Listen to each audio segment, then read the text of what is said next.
To call to order the November 2nd meeting of the University of South Carolina Faculty Senate. Hello. Hello. There you go. We are. Hi, everyone. Try that again. It's 3 o'clock, so I'm going to call to order the November 2nd meeting of the University of South Carolina Faculty Senate. I see some people outside of the inner ring. Are you senators? No? Not senators, not senators. Okay, just want to make sure our senators, nope, Stacy, you're not a senator. Make sure the senators are down front, so if we have to do a vote, we can do a visible vote. Thank you. So having a little technical difficulty in that I can't see what's on what you're seeing on the screen, so I'm going to be turning around periodically to look at things.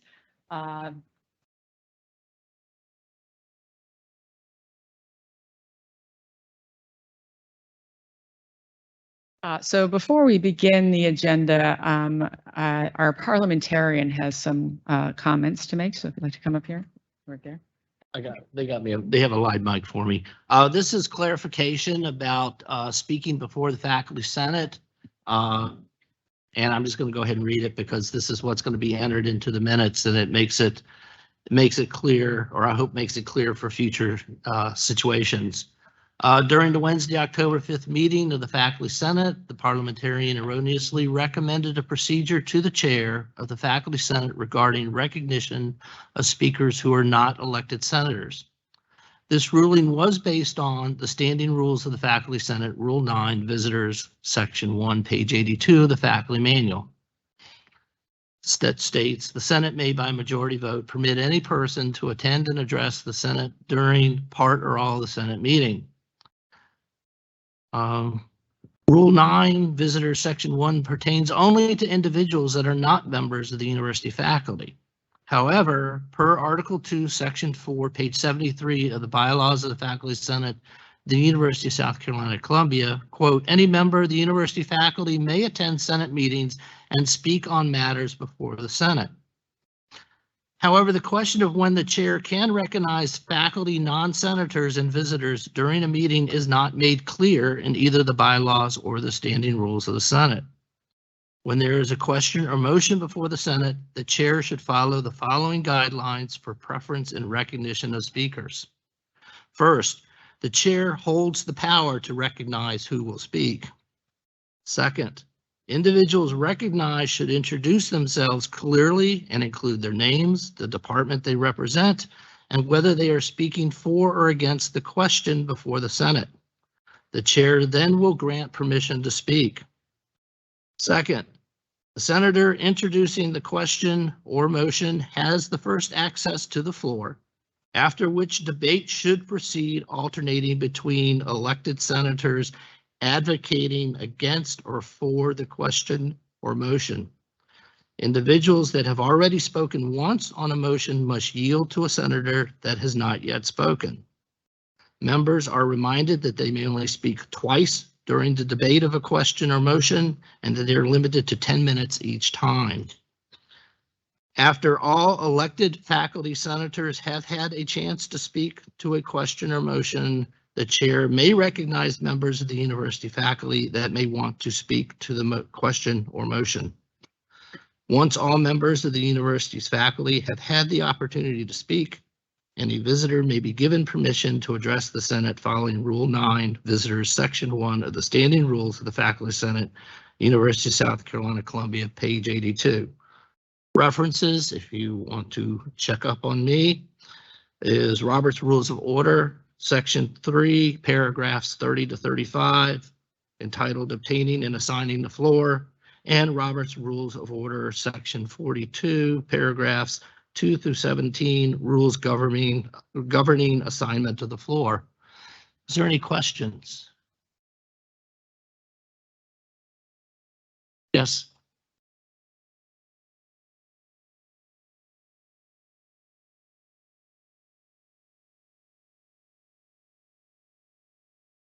I would like to thank the parliamentarian for this clarification, and I would like to further clarify. So the bylaws take precedence over the standing rules. Do I understand that correctly? So Right. as a rule, faculty are allowed to intervene in the Senate as long as they're recognized by the chair of the Senate. Right. Thank you.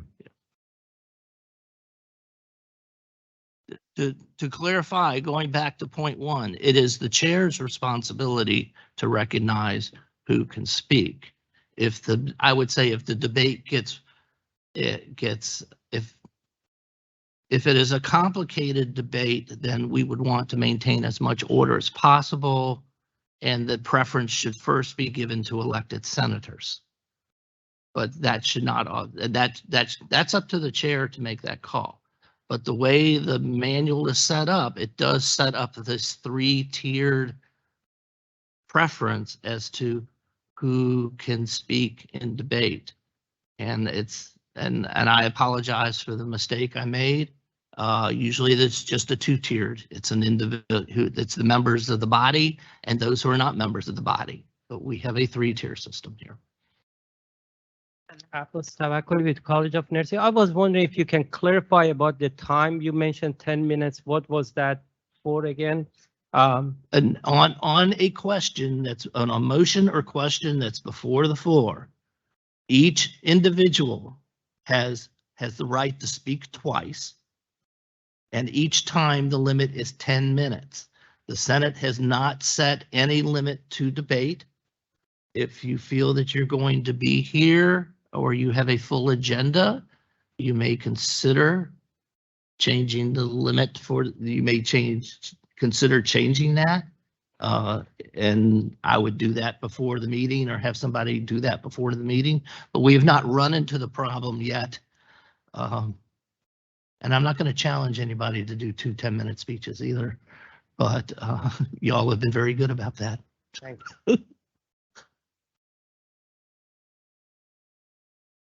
Thank you, Bill. And Other questions? Thank you. Thank you.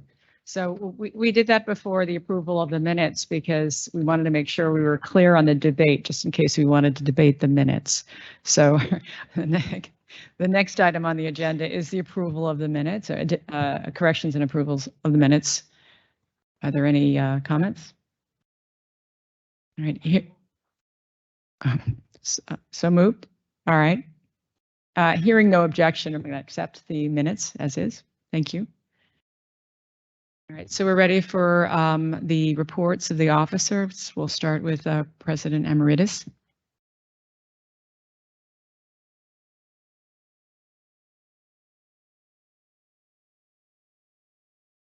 Well, good afternoon, everyone. I'm not sure if the 10-minute rule applies to me as well, but just to be on the safe side, I'll try to stay below the 10-minute mark. It has been a busy month since the last time that we had the opportunity to meet. And let me start giving you an update. Let me start with something which for me is important, is the first meeting that I had with the Senate Executive Committee. And as I told the members of that committee that was just constituted a few weeks ago, this is an experiment trying to strengthen the shared governance component at the university and giving me and the Senate an opportunity, and other vice presidents, by the way, who will be participating in these discussions, to have some discussions about critical issues on a regular basis and in more depth, that we can do something like this here when the time is limited and when there is a standard agenda always of issues that the Senate has to take up. So I want to thank the members of this committee that they step forward and they are part of it. There is one from each college, and that was on purpose done in this way. So every college is represented there, and there is they will be able to communicate back to their colleges as well, and we'll see how it goes.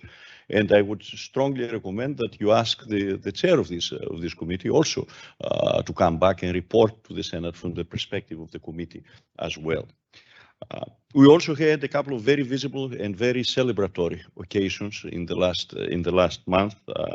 I was delighted to join the board when we revealed the design of the monument for the three courageous students that almost 60 years ago, Anderson, Treadwell, and Solomon, desegregated the university, and I was really happy with the unique design. And it's a monument. We are calling it a sculpture, but it's in essence a synthesis of sculptures that Basil Watson, who is the artist, put together.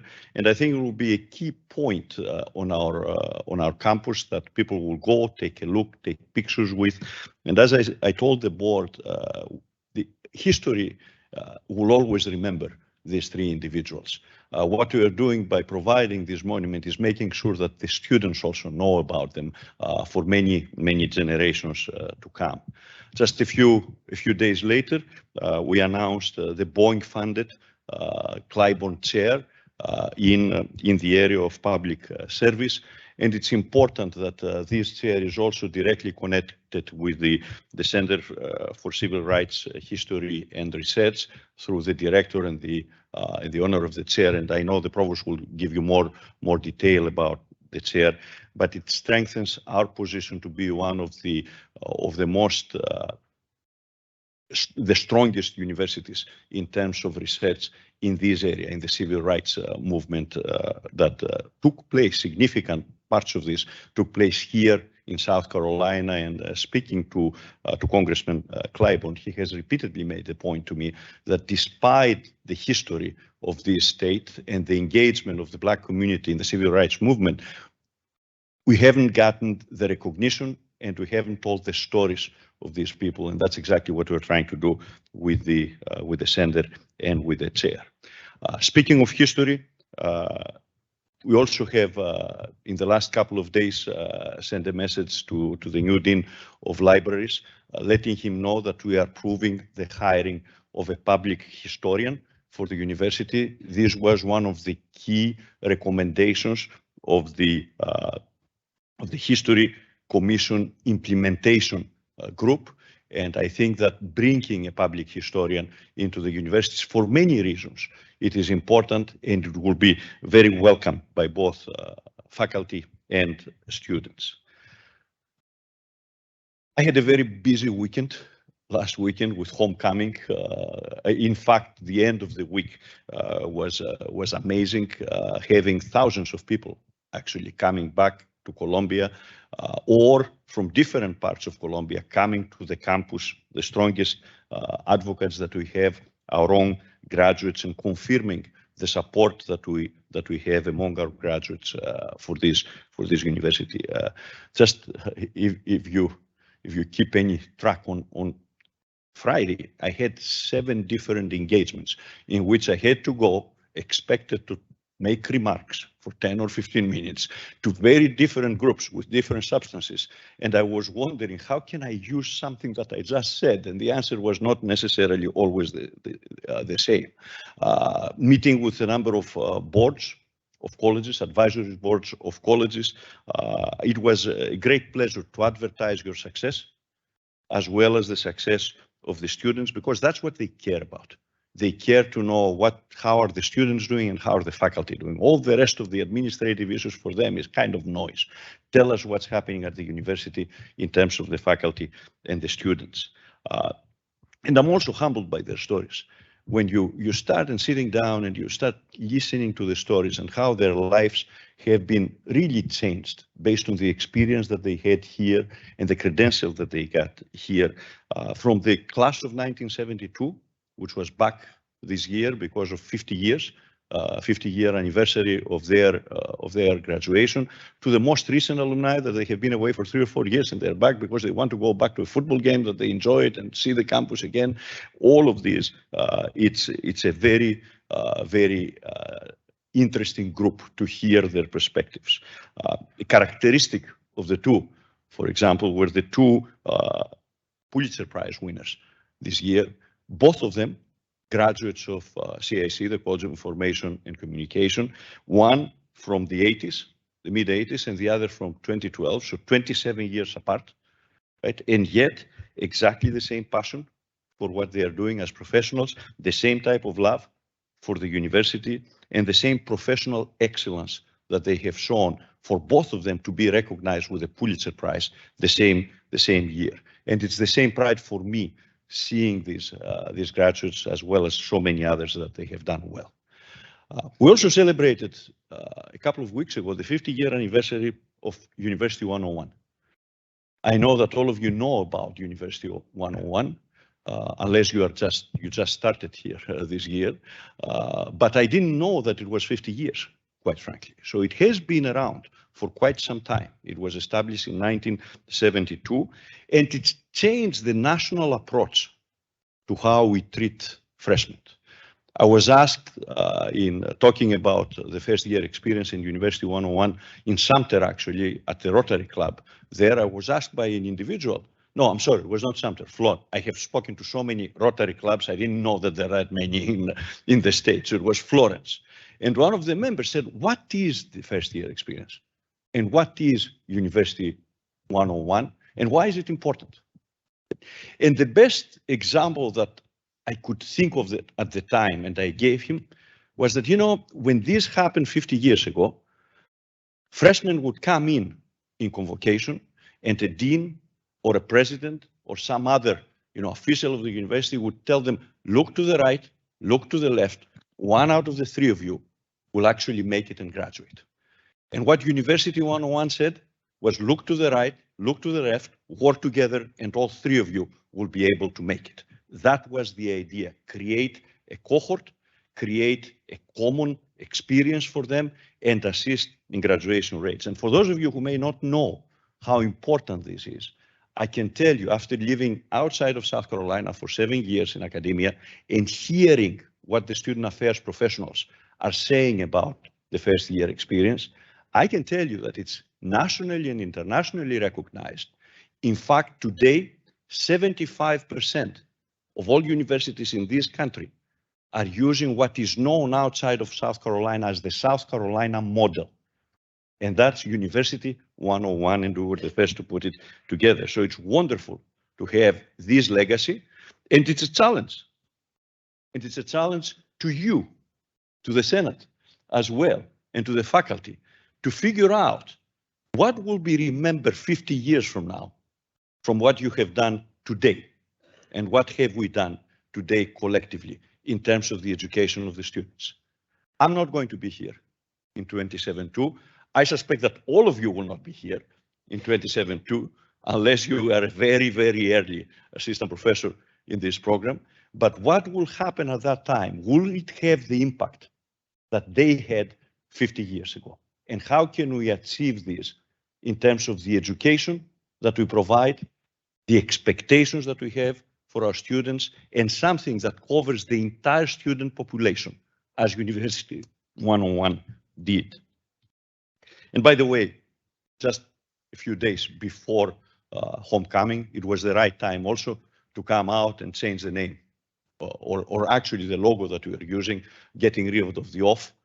I know this is not the most important thing that we do, and it's not academically important, but getting ready actually to enter a capital campaign and having 85% of our alumni not liking the way that we present ourselves was a very easy decision and a very strong motivator to go back to our name, actually to the name that most of us remember.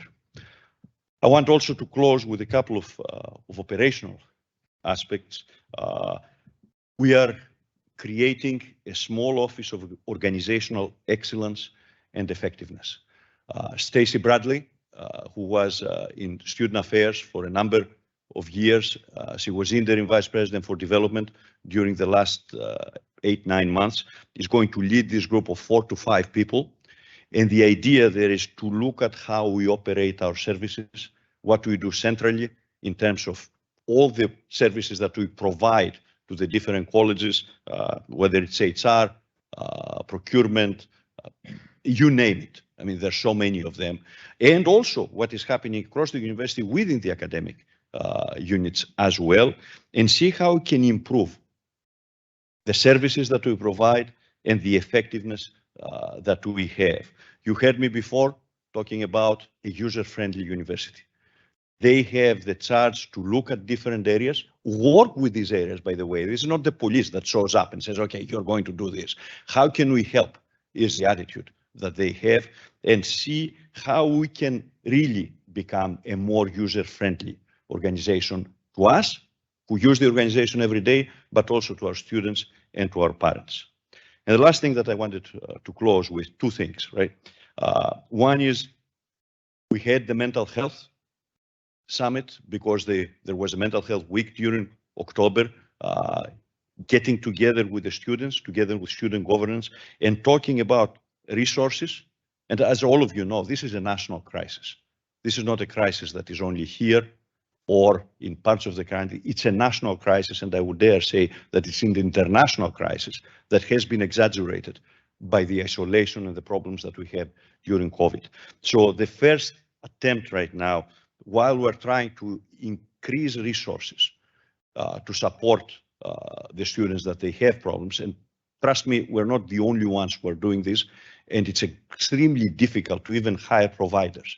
It's not a financial issue, it's the issue of even finding the people that we need in order to support our students. But what is important as well, and that's why we're working together with the student government, is to make sure that at least the resources that we have are available, they are known to the students, and they're communicated to the students, including a recent agreement that we made with a 24/7 type of organization that can respond to them immediately, no matter when, and start working with them. So that was one. And the second one is this one. Right? I voted today early, and I have, on behalf of the university, I have signed a commitment to a number of other universities that we want to be voter friendly, and we want to make sure that we have significant participation in the polls by the entire community.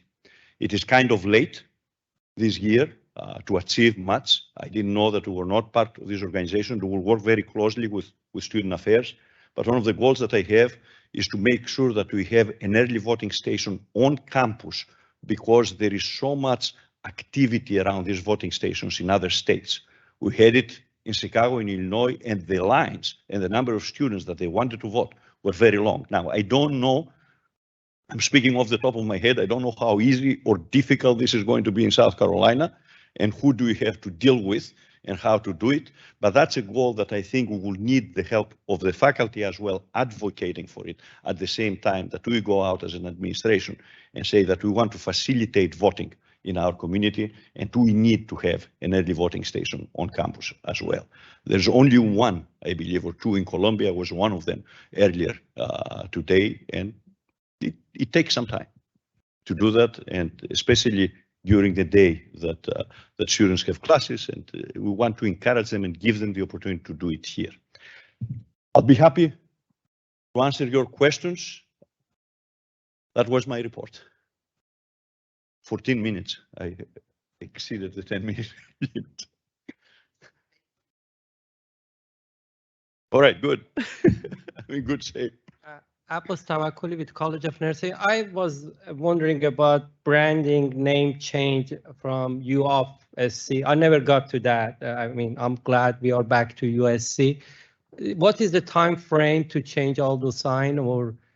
Well, it will take some time. All the signs digitally, right, in terms of what we have on our web pages, and you know, nobody uses business cards anymore, but letterheads, whatever else we use, the time is January 4th. On January 4th, all should go to USC. Now, when you're talking about building signs, when you're talking buses, right, and some of the road signs that they are put by the city, we will do it slowly, because you don't want to put a lot of money into this and waste money in essence. It may take couple of years, right? Months for sure, as part of maintenance. Every time that we do maintenance, we will take care of it. There was a very interesting idea that people suggested to me, that if we give students some paint, they will go and put an X over the off because they feel the same way, but I don't think this is a good idea. I'd rather avoid it. Thank you. You're welcome. Hi, I'm Carol Harrison. Hi, I'm a Carol. senator from History. Hi. It's good to see you again. We spoke earlier this semester about indoor air quality and the survey the university did during the pandemic, and also about plans for including air quality improvements as we renovate buildings. And the Daily Gamecock Post and Courier reporter over the weekend about mold in student residence halls has made this a really acute issue. And my understanding is that your office is planning on presenting the results of this survey and a discussion of protocols for renovation to the Senate. And so my question is when we should expect to see that? It's not my office actually. It comes from facilities, but yes, they're ready to do that. Let me give you, since you open up the item, because of course the article in the Post and Courier and what followed from the Daily Gamecock is concerning, right? I just want to make sure, first of all, that we operate from the same set of facts. Because the cases, the identified single cases were less than what they were reporting. They were 400, they were reporting around 800. And if you normalize these numbers, right, and you normalize these numbers versus the number of beds that each university has in the state, USC was not the mold poster child, as the Post and Courier put it, right? We were at the same rates and the same problems that everybody else is facing, especially with an old campus, which has a lot of liabilities there. That doesn't mean that we don't have a problem, but I just want to make sure that we recognize the magnitude of the problem, right? And the problem, in essence, is not a reactive. It's not how we react to the requests that we get, because these requests that they were taking, all of them were addressed, and they were addressed fairly quickly. It's the fact that we cannot be proactive, so we don't have these requests and we don't have these incidents that we have seen. So that's where we're focusing on, right? The other thing that I want to make sure that everybody understands, because there are some web pages that parents are talking about, the issue of black mold, it has been brought up, and there hasn't been a single case that has been identified here for the last 10 years. The last one, it was 2012 or 2013, from what I know from facilities. Again, that doesn't mean that mold is good. Right? It's not the worst case scenario that we are talking about. So what needs to be done? First of all, there is some educational efforts that need to take place. Because in many of these cases, right, the origin of mold is humidity in the room, is towels that they're left out, it is food that is left out, and you heard the same thing from Clemson, by the way, the same response that Clemson provided. And it's also the AC systems that we have, because there are dorms that we have in which the rooms have air conditioning and the corridors do not. And that creates a difference in terms of temperature and humidity in these areas, which is where mold actually lives and likes to be there. The number of cases that they are behind walls, which are the most difficult ones, right? And it's because of water leaks.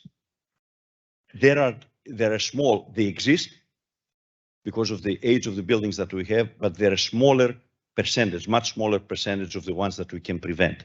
So one part is to try to prevent the type of mold that we see just by behavior and educating the students and working with the students in this area. The other, of course, way is to renovate all the buildings that we have. And if you notice the buildings that they were mentioned there for us, and the ones where the most incidents were, are old buildings. It's Capstone, right? It's the South Tower. And it's also Thornwell and Woodrow that they didn't put in because the numbers were lower, but proportionally they're higher, the numbers in these buildings. This takes time. We don't have the capacity. We are building the new dorms. We are considering actually taking off service a couple of the older ones that we have. In terms of the academic buildings, because that can raise the question, do we have the same problem in the academic buildings? Forget the dorms.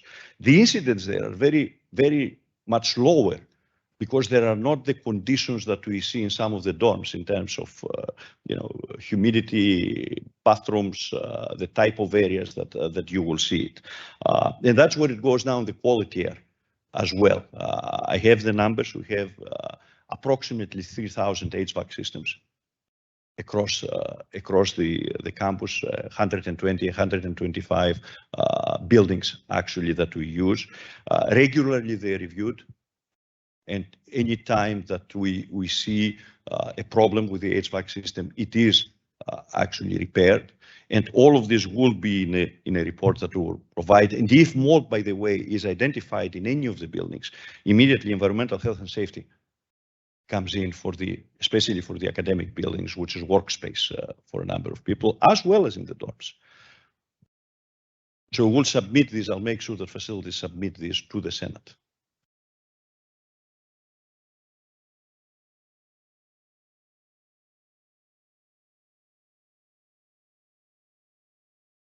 Right. Thank you. Thank you, President Emeritus. So our next talk is from our provost, Provost Arnett. Thank you.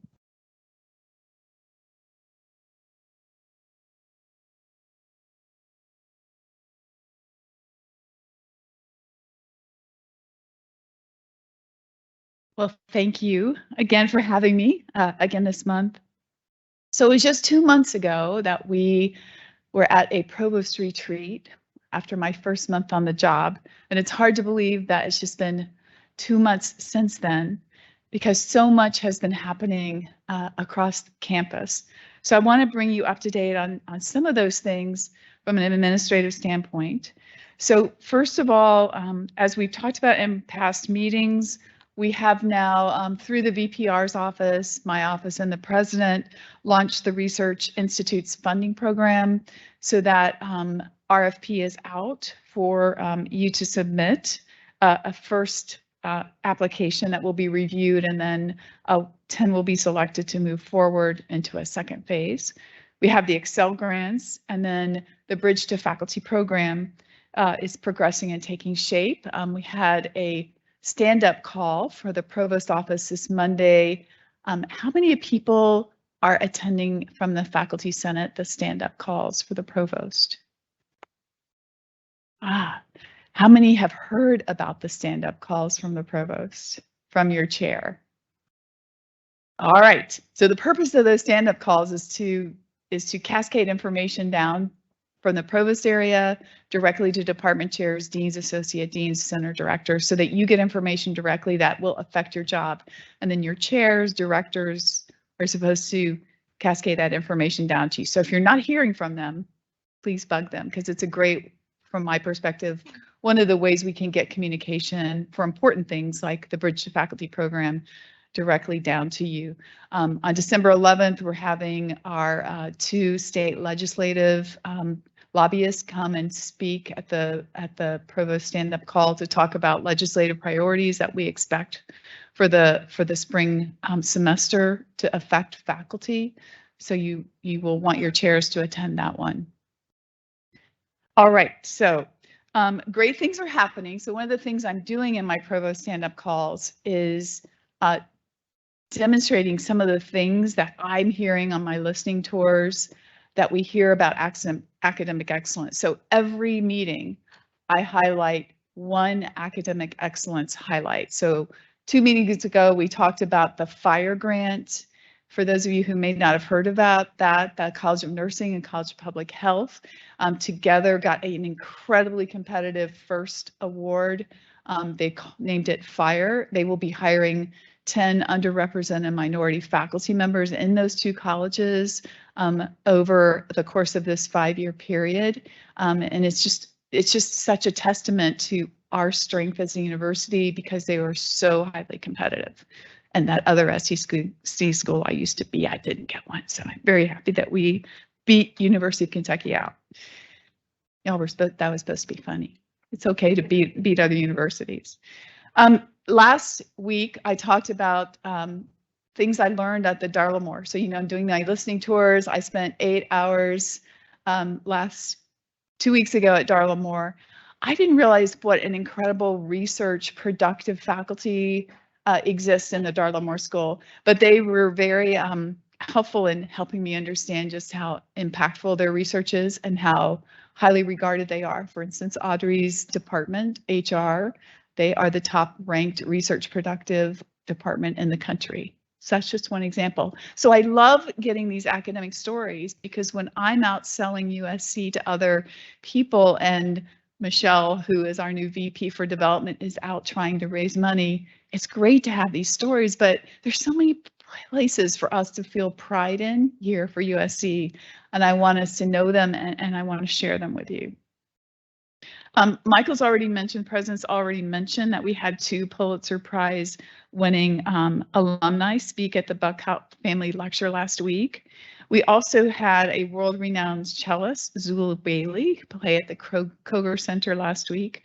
And the College of Engineering hosted the president of the American Nuclear Society for a lecture on nuclear science and technology. So the provost office is trying to assemble all of these kinds of events that are happening in your colleges so we can disseminate them and get them out to your colleges in case you have alums or other faculty who want to attend.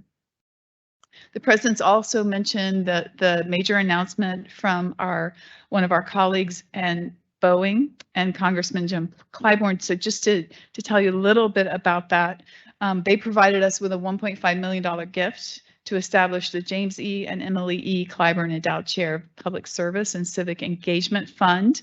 And this chair was awarded to Associate Professor Bobby Donaldson, and I thank the Senate for stepping up and doing it on a very expedited timeline to allow it to be announced on the timeline when the congressman was here in person. This award will allow the Center for Civil Rights History and Research to further its programming and outreach initiatives within the university community and across the state of South Carolina. And in my office, we are involved in 2 different leadership programs. One is an SEC-wide program called the Academic Leadership Development Program. And that program has 4 faculty members who participate along with other ADL members from across the SEC. And they recently attended a program at the University of Georgia. So it's a really exciting opportunity for development of our faculty and exposure across the SEC. We also have the academic administrators training. We had 2 sessions this month, and 2 more workshops are expected for this semester. So that kind of sums up what the activities are from my office, but I also want to talk about the things I'm doing on the listening tour. So I've now been to 9 colleges and schools, and I'm learning new things. Each college is different, and the unique challenges and the great things that happen are all unique. But some of the things I'm learning are about, for instance, no hot water in the College of Education. So when the building was remodeled in 1970, they made a decision to put no hot water in the building for reasons that were facilities related and cost related. We're now fixing that for the college, but like my listening tour is revealing these kind of interesting, quirky kinds of things. We're also learning a lot of positive things. I just talked about the Darla Moore School of Business. We're also having some hard conversations, and I think hard conversations are good to have. So we're learning what the pressure points are, and for faculty, learning about where we need to build resilience and where we need to build faculty well-being, another passion of mine. I have 5 colleges left to meet with, so if I haven't met with you yet, I'm looking forward to having that time with you. So I also, I have an intention, again, to work with the Faculty Senate's Committee on Faculty Welfare.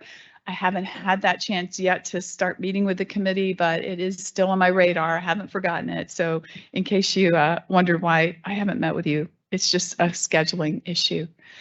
So I want to wrap up finally with all the activities with our searches and commend my office for managing all of these searches.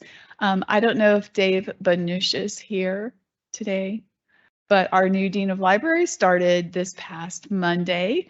And so I wanted to let you know he has started, and of course Tommy Hodges started in mid-October as the Dean of the College of Education. So Darla Moore School of Business, that search is active. We are interviewing semifinalists this week, and finalists will be selected hopefully by next week with invitations to attend the campus. So that job closed on October 19th, and we are hopefully going to wrap it up this semester. Hospitality, Retail, and Sports Management, that began in September. It's being chaired by Joel Samuels and Kate Thomas. Remember again that our Council of Academic Diversity Officers recommended co-chair for every one of our executive leadership searches, and Kate Thomas is representing Cato.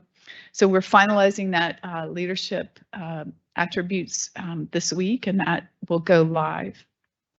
College of Social Work, we're doing an internal search at the request of the faculty and staff. That will be chaired by Jeanette Andrews and Deborah Hazard, and they're having their first meeting in the next couple of weeks. And then finally, I wanted to say that the president and I together are launching a new search for an vice provost and associate vice president of Global Carolina. This is a position, right now there are only 2 vice provosts in the entire office that manage everything under the provost office. And so that's a lot. Actually, we should probably have closer to 5 or 6. And so Sandra Kelly has been managing that, but she manages about 17 other things in her portfolio. So Global Carolina is going to be pulled out and a national search will be done to recruit a leader who can oversee everything that we do internationally, from education and research. So education abroad, J1 visas for postdocs, the International Student Office, everything will fit under that. And we hope to expand more and create priorities for our research connections across the globe. Finally, I want to talk about Imagine Carolina. So we have 2 more Imagine Carolinas happening. The first will be our graduate students, and I believe that's scheduled for December 5th. And it will follow the same kind of setup that we had for the undergraduate students, but we'll be doing it here at the Russell House. And that's really to get input from graduate students about their experience here. We'll be using the same set of questions and the same kind of scheduling and breakout sections that were used for the undergraduate Imagine Carolina. And then finally, what I'm really excited about is we're going to redo Imagine Carolina from the faculty and academic staff perspective. So we're going to be hosting that in mid-January on a Friday. We've picked out that date, so more to come on that, but I want to let you know that that is on the schedule because we do hope that we learn a whole lot about how to make education innovative, infuse fun and joy back into being a faculty member, and identify all of the roadblocks that we can so that we can fix them. I've said it before, I'll say it again, I'm here for the long haul, not looking for my next job. So I'm here to do hard work and do these hard things that we need to do together to make this university all that it can be. So with that, I'm going to open it up for questions.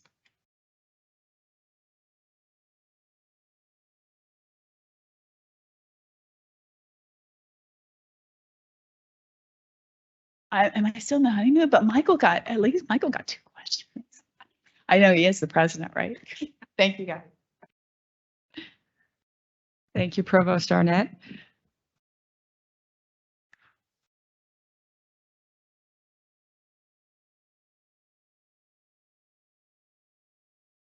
Okay, moving on to reports by the committees, we'll start with the Faculty Advisory Committee chaired by Bob Brookshire.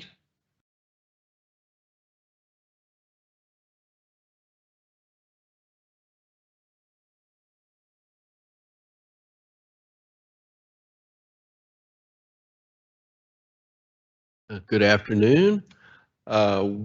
Faculty Advisory Committee has had on its list of things to do for several semesters the revision of Section 2 of the Faculty Manual.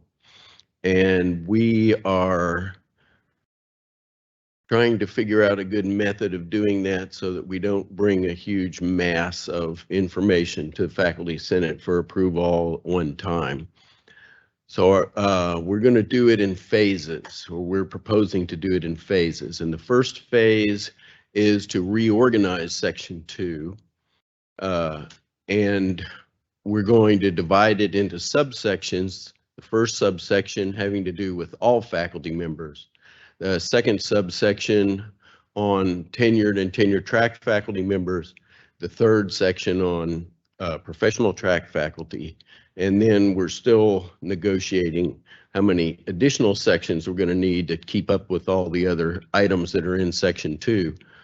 But that's going to be the first phase. And the second phase will bring revisions as packages to the Senate for each of the sections that we've identified.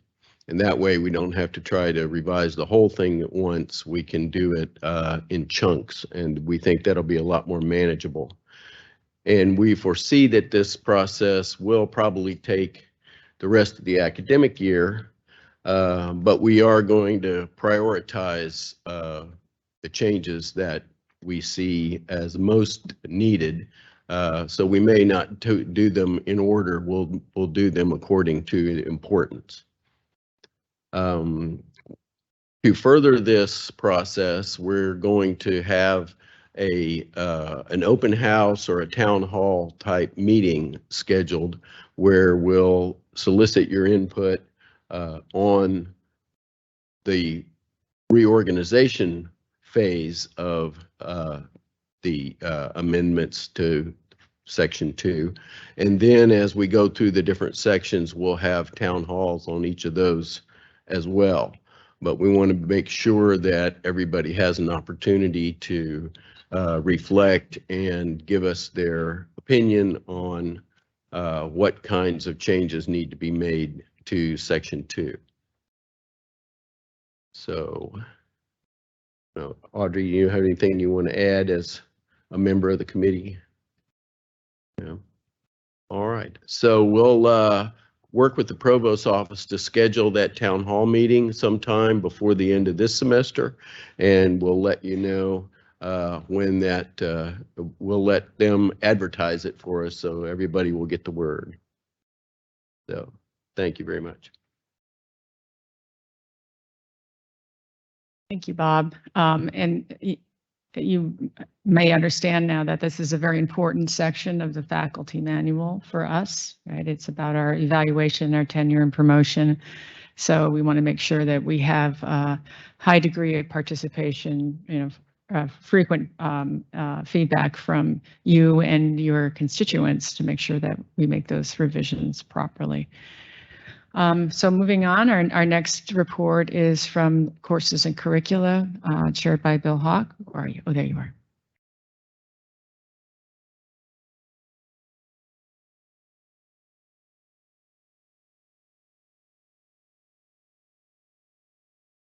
Thank you, Audrey. The Faculty Senate Committee on Curricula and Courses met on October 12th and discussed a number of proposals that were submitted to the committee. And we've included the ones that we discussed in the report that is linked to on the Faculty Senate agenda. And so as a result, I would like to move that the Faculty Senate consider 47 course and program proposals, 11 from the College of Arts and Sciences, 5 from the School of Business, 2 from the College of Engineering and Computing, 2 from the School of Hospitality, Retail and Sport Management, 2 from the College of Information and Communication, 15 from the College of Nursing, 3 from the School of Public Health, and 7 from the School of Music.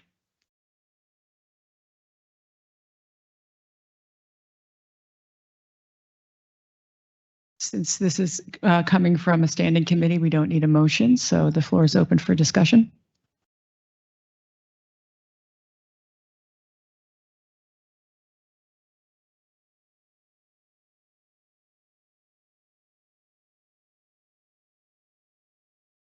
All right, so I guess I'll hand this back over to you since you're leading this part.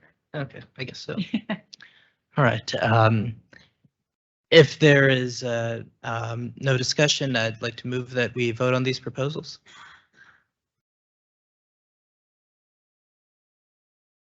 I need a second. Okay. All right. Sorry. Okay. All right. In that case, all in favor? Any opposed? Okay, that's all we have. Thank you very much.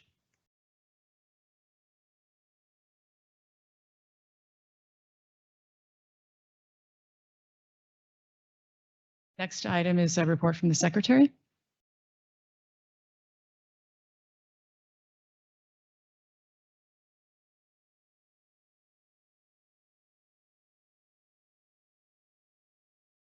Hello, everybody. I have more of a request than a report. I'm seeking a secretary-elect. This position, I really don't like the word secretary. It sounds so 1960. Well, it does. Come on. What this position is all about is our meetings are recorded. And what I do is I do 3 functions. It is not difficult, but it really is enjoyable. I am not lying. My fingers are not crossed. I do 3 things. Item number 1 is I transcribe the minutes, and because the meetings are always transcribed, Sam is somewhere. Sam is back there. I get the link from Sam, and at my leisure, I simply go over the transcription, and then I transcribe it. And you can use a variety of tools to do that. I choose to not use any technology. You know, there is technology that will transcribe it for you. I choose not to, but you can use that. The second thing I do is every January, Sam and I will put together a spreadsheet and we prepare a voting of all the open positions, and we run 1 meeting a year. 1 meeting, that is it. And we will send out flyers, both electronic and I think paper, for balloting to fill in the extra ballots of open positions. And then the third thing that I do I actually do a third thing? Conduct any voting of open ballots when positions are available. This job is easy, but what I found interesting is it's really rewarding. You attend steering meetings that are always right before this meeting, and you meet a lot of people from across campus. It is truly a really rewarding position. So avoid the secretary connotation. Well, we don't even use it in our public facility. Administrative assistant we use. But it's, I mean, am I right? Am I right? It's an old term. We should change the term. But that's for another day. So consider doing this. The reason why we're doing an elect position is you would be on it for 1 year. You'd be on it for next year. And I would show you the ropes. Well, you don't need a whole year to be on it to show the ropes. I did not get this option. And then you would fill in the official position starting really June 2024, because I am leaving the university. I am retiring. Yay. And then you would then start it all over. So think about it. Just email me. And do they have to be a full professor? You do not have to be a full professor. You just have to be part of Faculty Senate. So there you go.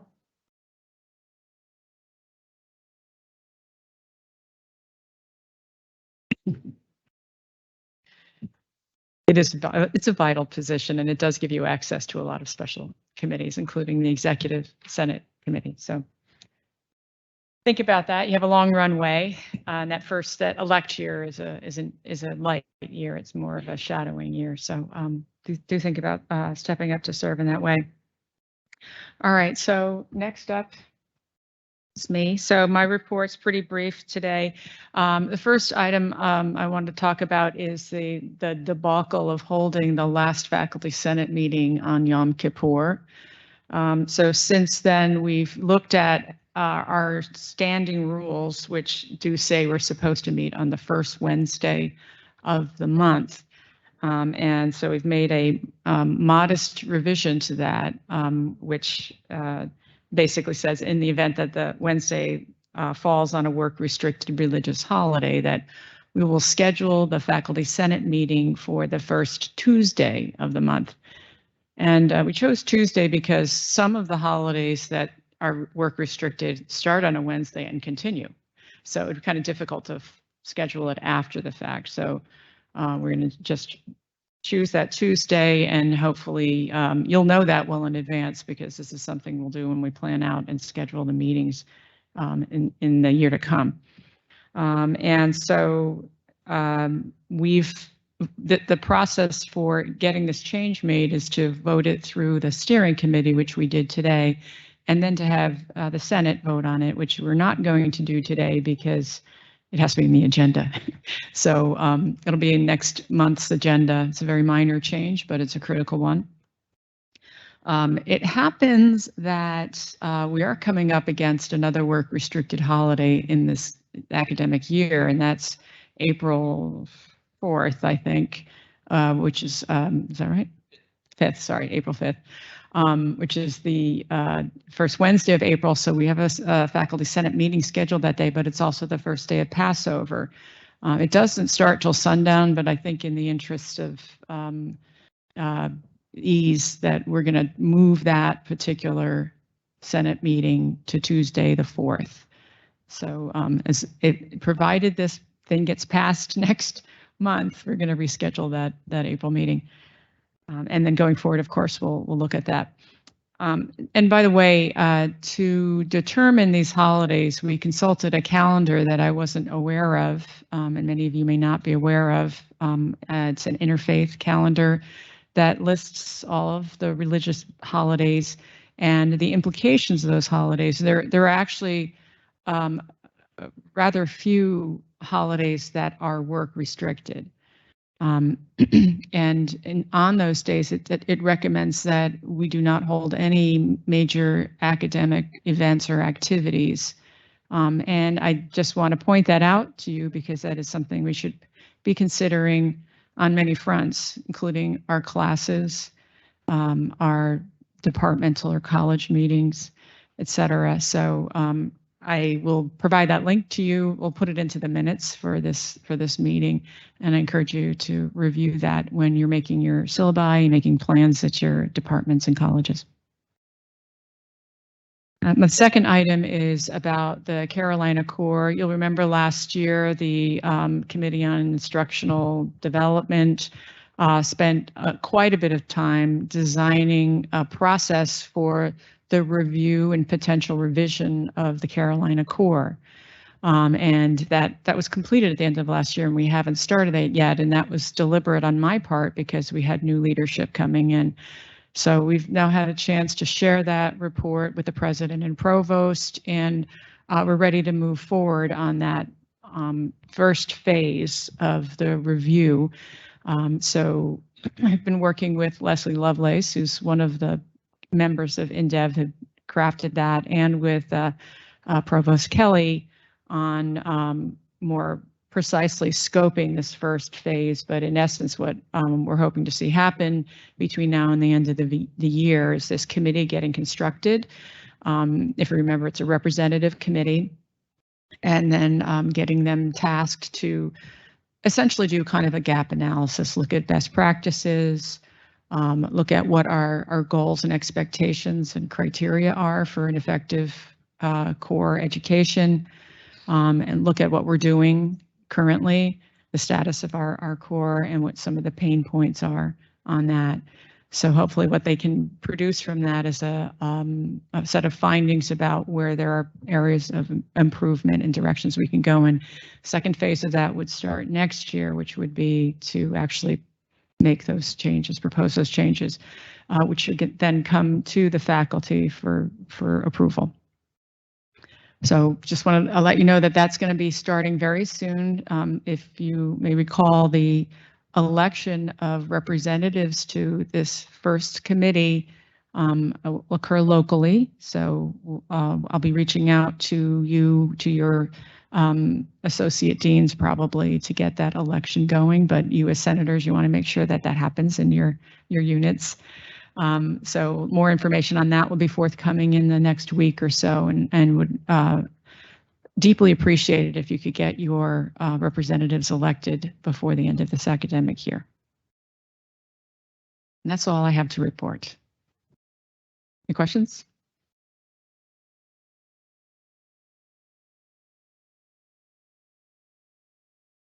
Hi, Joe Flora from Civil Engineering. You mentioned work restricted holidays, attendance, syllabus, giving out that link, etc. I was part of the attendance committee and that drafted that attendance policy for the students. What exactly, are you implying something about those work restricted holidays, the syllabus, and how does that differ from the policies in the attendance committee? So the work restricted holidays are holidays when we have to honor people's need to not be working. So people sometimes will take holidays and we honor that for religious reasons. Sometimes it's absolutely mandated that they don't work on those days, right? So it is recommended in our calendar that we don't hold important events on those days because being absent on those days may be adversely impacting those students. And so a reasonable accommodation is to schedule events in a way that doesn't conflict with any work restricted holidays. I can tell you there are very few of them during the business week across the calendar year. So there's very few, but you should consider, our calendar suggests you should consider avoiding scheduling. It's not like a hard and fast rule, but you should consider that. Doesn't the attendance policy already consider that? I believe the attendance policy just says you have to let them take those days off, right? It is an excused absence. Yes. This is different. This is not scheduling important things on those days. Like class? No. No, like presentations. That might be something you don't want to schedule on a day like that. But similarly, our departments may not want to hold important meetings on days that are work restricted days, just like we should not have held our Senate meeting on Yom Kippur, because that inhibits the ability of the faculty to govern, to exercise their governance responsibilities on those days. True, but my question was related to the syllabus and hence class. Yeah, so if there's an exam, a presentation, things like that, you might want to consider not scheduling them on work restricted days. So moving it to another day as you plan your syllabus. Again, it's not mandated, it's recommended.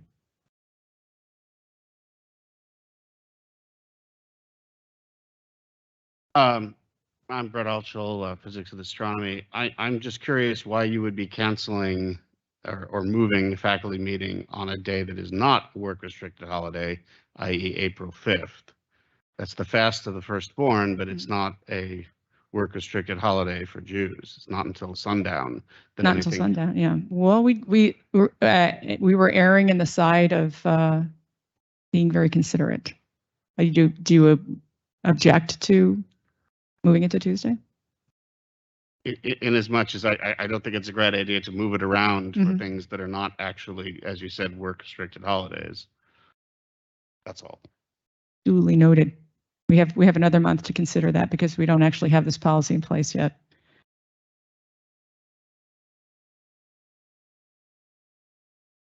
Any other questions or comments? Okay, great. Any old business? New business?